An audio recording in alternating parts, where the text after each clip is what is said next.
We are welcoming something very special to the Museum today as Bentley deliver their most expensive new car ever, and I'm entrusted with the keys to take it for a first drive, bringing you along for the ride with me. This is the Batur by Mulliner, one of only 18 being built, and the ultimate last hurrah send-off for Bentley's iconic W12 engine. We've actually seen this very car on the channel before in its previous paint colour. See if you can remember where that was before I'll come back to it shortly. Hi guys, I'm Shmi. Hello and welcome back to the channel. The Bentley Batur has been delivered. Let's check it out and go for a first drive. Well, it's not every day that there is a Bentley worth about £2 million here at the Museum, but today is my lucky day to show and share the Bentley Batur with you. Now, technically, Batur is from Mulliner. Mulliner have a 250-year history of coach building, including the brand being reignited in recent years, initially with the blower continuation, which was limited to just 12 cars, a modern remake of a historic Bentley. That was followed up by the Speed 6 continuation, again limited to just 12 cars in total, before they moved to Bacalar. Now, Bacalar actually came here to my garage a few years ago, one of only 12 cars again, but a modern take on coach building, basically using the Continental GT platform, but with completely bespoke bodywork and the open barchetta style. After Bacalar, 2.5 years later, we saw the introduction of the car that is right here, the Bentley Batur, named after Lake Batur in Bali, Indonesia, but basically taking this new design language for the company, preempting the next generation of Continental GT, but incorporating it into something which is well and truly the last hurrah for the power plant up front, the W12 engine. Of course, the newer cars all have the V8s, but this is the most powerful of the 12-cylinder power plants that Bentley ever produced in a car that, like I said, brings in these new design and styling cues and some magnificent details I want to show you. So let's start with a quick walk around of the car itself, and then it's going to be time to get it out on the road and go find out what Batur is actually like to drive. Bentley's design language for Batur is nicknamed Resting Beast Stance, the idea that it looks powerful and poised even when it's at a standstill. And the best example is in this new grille. Look at the way it's leaning forwards, ready to attack. The overall look and new style is a preview towards their first electric car due next year, the first fully electric Bentley model, which is ironic in a way considering this is the last hurrah of their 12-cylinder engine, but that is the direction of the future. Beyond the grille, you also have the new headlamp units. These are almost like a wing with the upper running light and the feathers wrapping around beneath. You've got this power line that runs the full length back towards the Coupe. This is of course one of 18 of the fixed roof versions of Batur. There are also the 16 convertibles. Come round here though and you've got this wealth and volume to the car, but mixed in with the sporty characteristics like these very narrow tail lamp units that wrap around towards the side. Come towards the base and you've got the Akrapovic exhaust system that comes supplied with it. We have these 22-inch black crystal wheels which house behind them some enormous carbon ceramic brake calipers. But the idea, of course, is that each and every single Batur is going to be completely bespoke and completely unique, and a part of that is what you find on the inside. This lovely colour is diamond blue silver. It's not the original look for this car because this is Car Zero, the original engineering prototype that has now driven almost 20,000 miles and undergone this complete refresh. But when it comes to cars from Mulliner, it's about all of the details, the special elements, the magnificent attention to detail in every way, whether it's colours, whether it's materials, stitching, embroideries. We have, for example, 3D printed titanium parts. We have gold parts like the rotary just here and the organ stoppers for your air conditioning vents. Look at all of the different colours that you find inside the cabin. It's a strict two-seater, but as you would expect, even the rear parcel shelf storage area is again finished in exactly the same way. Absolutely lovely and the finest attention to detail on everything. There's a £50,000 name speaker system. You have these projection lights, the puddle lights down on the floor. Those are really quite amazing to actually watch, the animations and everything that's going on there. But I suppose we should also talk about what's up front, about the W12. So let's get this opened and come take a look. What lies under here is the ultimate and most powerful configuration of this, the iconic 6-litre twin turbocharged W12 with 740 horsepower. In fact, in the new Continental GT, thanks to its hybrid V8, you could go 40 horsepower beyond that. But this is an engine that has been in so many celebrated Bentley models in recent decades, and this is the last hurrah. 740 metric PS, it's about 730 brake horsepower, and 1,000 newton meters of torque. But you get that torque pretty much throughout the rev range, and thanks to the 8-speed DCT and the permanent all-wheel drive system, no doubt that's going to translate into the most incredible and effortless driving experience. Of course, it's a big lump up here, but it's finished with the plaque Batur Performance by Mulliner, and it's so imposing to see that up front. It is the end of the era, but what a celebration, what a way to do it. So let's close this back down and go and step into Batur and get it started. It's always a nice experience to step into a brand new Bentley. On the dashboard there, by the way, that is the sound of the engine that we're going to hear in just a moment. I've got the key right in here as well, which, as you would expect, is again a very lovely piece. Press once here though, we'll wake it all up. We have the rotating display in the center that was launched with the previous generation of Continental GT. I love how smoothly that opens up, but of course, foot on the brake, press of the button, take a listen. What a soundtrack. So let's gear up, get this out, and go drive Batur.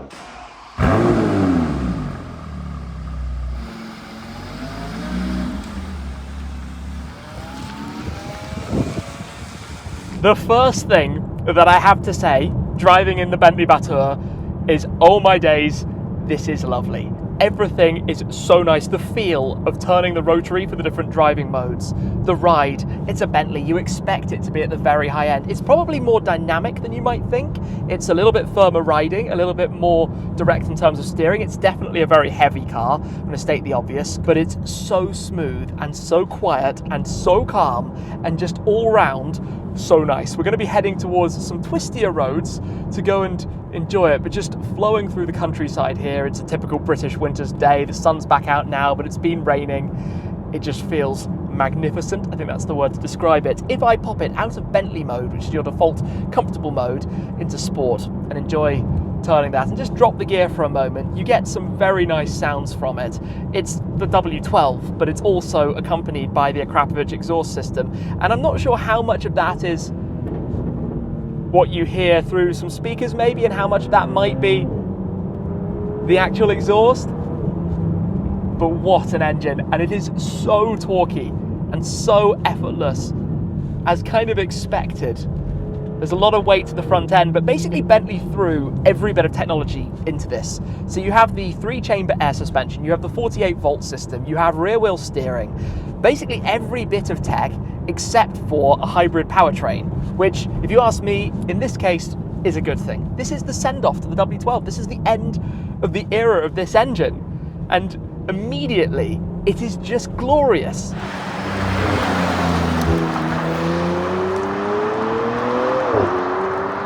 It is the time of year where the light is going down fast. It's mid-afternoon, but I've been driving a little bit more, getting a little bit more used to this, and we are now on some more technical, tight and twisty stuff.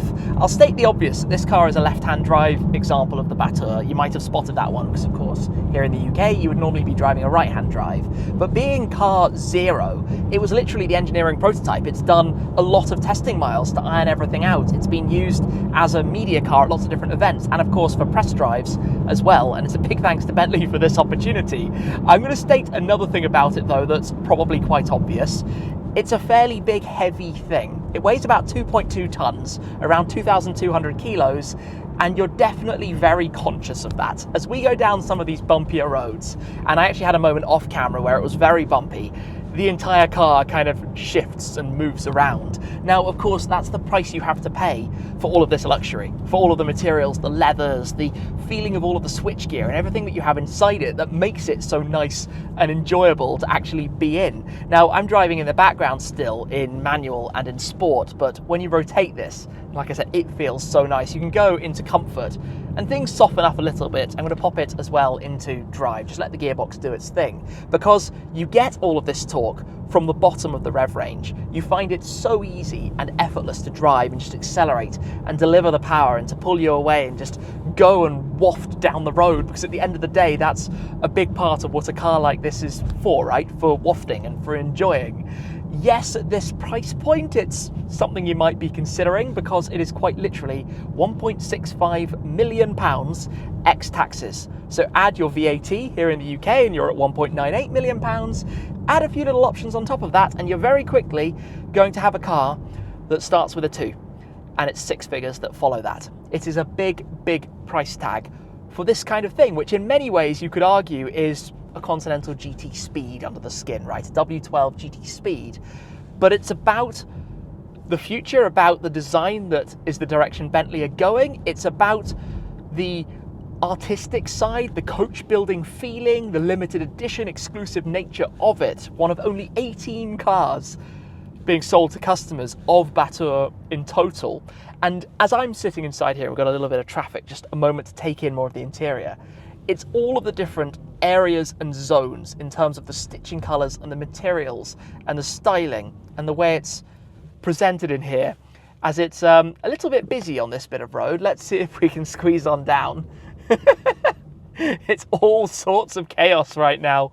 Okay, please don't scratch our incredibly expensive bodywork, and I better not catch these wheels, because I imagine they aren't cheap either. But chaos. This is not where I wanted to be on a first drive in this. I'm interrupting the drive, but don't go anywhere, because when I rev this later on, it sounds insane. Now, as you know, I love these kinds of hyper rare, exclusive limited edition cars, and that's where our platform ECR comes in. And when it comes to Baturs, there are 5 of them out there, the 3 coupes and 2 convertibles. These are the factory cars, but this is where I can tell you a little bit more about the history of this one, because of course it's been to many different events, and it started its life in purple. We have in fact filmed it at the Goodwood Festival of Speed, where it was on display at the Bentley stand amongst a number of other cars. But since then, it's had this new look. It's been given its new fresh coat of paint and a new interior. And that's where it's so interesting to understand about these different models, to see when the cars start being delivered and go on towards customers, because this was now introduced about 2 years and 3 months ago. So hopefully it's not going to be too long until we start seeing them out on the roads. But that's where ECR steps in to just learn a little bit more about all of this stuff. For now, though, let's get back on the drive with this.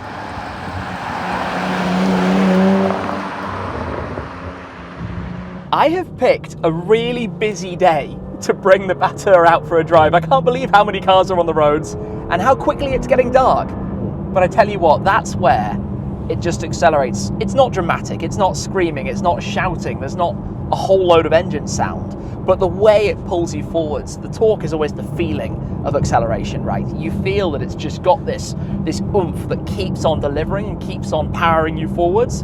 When you're driving in a more normal environment, though, this is what I mentioned at the start of the drive, of it being sportier than you might expect. It is a firmer ride than you might initially think. Obviously, it's got a lot of adjustability thanks to all of the tech that's at play with the suspension, but it's certainly more dynamic than you might think as well. The turning circle I have to give a shout out to as well, because combined with the rear wheel steering, you can turn the steering wheel, a small input, and turn around very, very, very quickly, which when you're making videos and going backwards and forwards up and down a road is a very helpful thing that it has as well. So that makes it super easy. And then inside, obviously we've got all of the nice details that you have on the interior. Everything that you touch is so brilliant, but then there are parts, obviously, that are part spin from the Volkswagen Group, elements of the steering wheel. We know that from the other Bentley models. It makes sense when you think about the full portfolio. They're just finished in a slightly different way to position it at the top of that tree. I'm just going to cruise on, because for now, it's just a really nice thing to waft along in. Exit a roundabout. It flies. When you get into the turbos, you feel that additional pickup. You feel the way it just starts delivering even more and keeps going. It's not incredibly loud. I'm curious about the sound. Obviously, you've heard the car from outside. At this point in time, I haven't. When it comes to the gearbox, 8th gear is your kind of overdrive, right? So in 8th, it all calms down, settles down. It's just the gentle mode, the gentle setting. When you're in sport, though, there's certainly a little bit more. And obviously some of that engineered pops and burble downshift crackle that you get. I don't know how much you can hear of that on the camera. If I drop it down to second, wait for it. Still a little too high on the RPMs.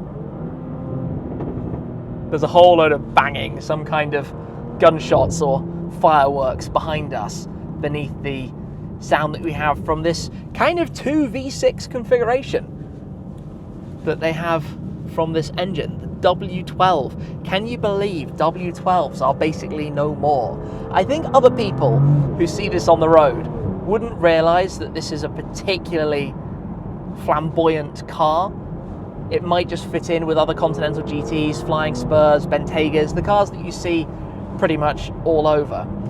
Those that know, and really do know. In fact, we passed somebody I know in a G63 earlier, and I saw the eyes like glued to this, and then looking as I went past and kind of taking it in, because if you're into your cars but maybe don't know every single detail, that's where you wouldn't necessarily recognize this. You know immediately it's a Bentley. The design is obvious. Even the new style headlights are instantly Bentley, and the grille, of course, but something about it just is different. And that's, of course, the point. I'm not the biggest fan of the design of the coupe shape at the back. I think the convertible looks amazing, and I did love the looks of Bacalar before as well.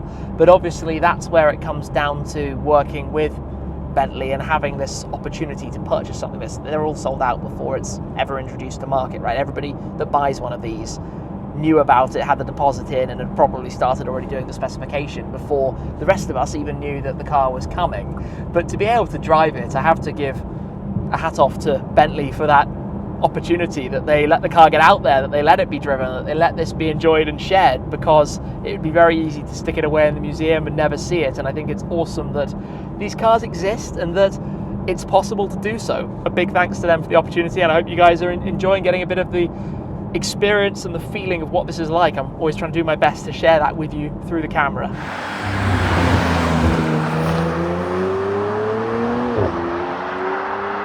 I'm not going to sit here and say that this is the ultimate tunnel run car, but we are coming to the tunnel, so of course we are going to lower the windows a little bit and enjoy it anyway. And I think obviously the computer generated crackles that we get from it, but still, long live engines, long live combustion engines. Oh, that actually sounds better than I expected. Can't really hear the downshifts, but it has quite a cool sound to it.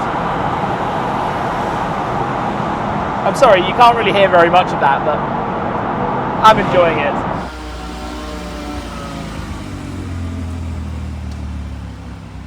Back in the garage, and I promise you have to take a listen to this. When it's in park, it won't do it, but pop it into neutral and take a listen to the sound of the revs in this car.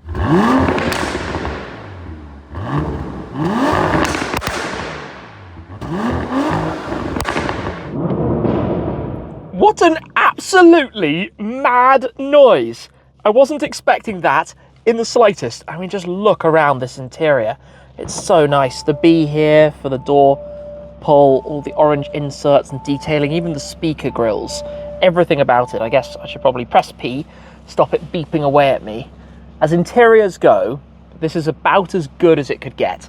The frameless rear view mirror, obviously you don't get the best view through there. The paint fade here, I didn't really mention earlier, but the way it fades and then back towards the black again, those multiple different colors, all of the orange detailing that kind of continues discreetly and subtly through the interior to really put the icing on the cake. The way this curves and flips, I mean, we know this from Continental GT. Obviously we've got massaging seats, you've got everything in here that you could possibly want from such a car, and you can hear there the electronic limiter. I was gonna say, the sound is the icing on the cake. Sorry, being a little bit childish, but it's very good fun. This is just absolutely fabulous. And of course, you've also got the custom mode. So if you go into custom, you can then configure the ride, the dampers. You can raise the rear wing and lower it. Maybe that's the button in the convertible for the roof as well. This will then turn back on how you have it. Everything else, just all of the toggles and switch gear, I mean, as Bentley know how to do very, very well, are all amazing. Switch it off, my seat goes back, steering wheel goes up, the screen rotates back to the main original display. But yeah, I mean, look at that paint fade. Let me step out. I've also found something that I didn't tell you about yet that I need to show you in the boot of the car. Now, there's no button or anything like that because the bumper is basically one piece that comes all the way around and up. Then, of course, you have the boot, the trunk here with the active rear wing right beneath it. Press and hold the button because inside here, we have some very nice Bentley luggage. In fact, so nice that I would be terrified of actually using these bags. This colour would not last if you were to put this down on the floor, but obviously the materials match the interior of the car. It's got a magnetic handle at the top, and if I unzip it and show you inside here, these have clearly never been used, but look at this. Even inside, it's finished with the leather and the stitching and the Bentley logo and all of these nice details. That is a very, very, very nice piece of luggage to go with the car, and no doubt each Batur will come with these to match the individual specifications. But for now, I'm going to pop that safely back in here. I should probably mention, it is a slightly awkward boot shape, but I don't think that was top priority for this particular car. I don't think that was the number one thing that they were going for when they planned it. Some final driving thoughts and something else I'd like to show you. So, of course, it's a heavy car. I've mentioned that enough. You feel that a little bit with the brakes. In fact, talking brakes, the pedal modulation takes a little bit of getting used to. It's kind of like nothing and then suddenly it bites and you get everything. But I think this is more a car about the design and the details. And if you come a little bit closely here, even inside the front grille, look at the way the inserts have this fade through to the body color. It's all of that attention to detail that separates this from anything else, that makes this a product of Mulliner. It's a design that we'll see more of, obviously, into the future. But hey, it's a last hurrah for the W12. It's a celebration of the W12. It's the end of an era for Bentley Motors and that engine. And I think it's a pretty stylish way to go about it. So a huge thanks to them for the opportunity. If you like these kinds of cars, check out the video right over here. That's it for this time, though. Thanks for watching, and I'll see you again very soon. Cheers.